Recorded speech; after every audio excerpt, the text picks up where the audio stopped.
દાહોદની વુમન્યા group દ્વારા હોળી નિમિત્તે સતત 12મા વર્ષે પણ ફાગો ઉત્સવનું આયોજન કરાયું હતું, જેમાં અલગ અલગ સમાજના 35 જેટલા મહિલા મંડળે ભાગ લઈ હોળીના પર્વનો ગીતો સાથે અલગ અલગ કૃતિ રજૂ કરી ઉજવણી કરવામાં આવી હતી। દાહોદ જિલ્લામાં હોળીનો તહેવાર એટલે ખૂબ ધામધૂમથી તેમજ અલગ અલગ વિસ્તારમાં અલગ અલગ કાર્યક્રમોનું આયોજન થતું હોય છે।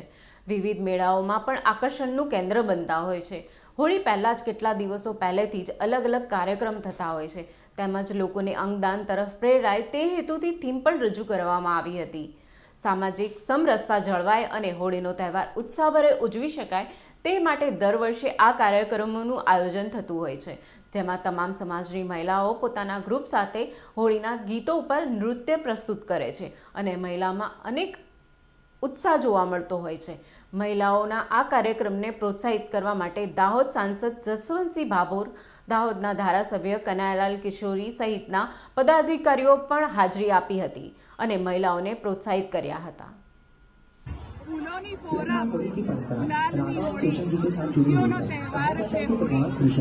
સુંદર મજાના રાધા કૃષ્ણ અને ગોપીઓની ટોળી, જાણે લાગે વૃંદાવનની હોળી, વૃંદાવનની હોળી। વુમન્યા ગ્રુપ દ્વારા દર વર્ષની જેમ આ વર્ષે પણ ફાગોત્સવનું આયોજન કરવામાં આવ્યું છે, જેમાં 2000 જેટલી બહેનો અહીંયા હાજર રહી છે। 35 અલગ અલગ ગ્રુપોએ ભાગ લીધો છે।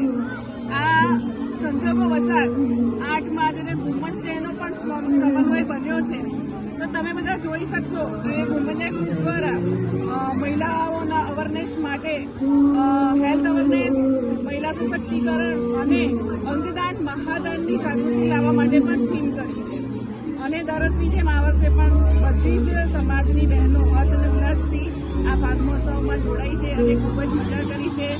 તમામને હોળી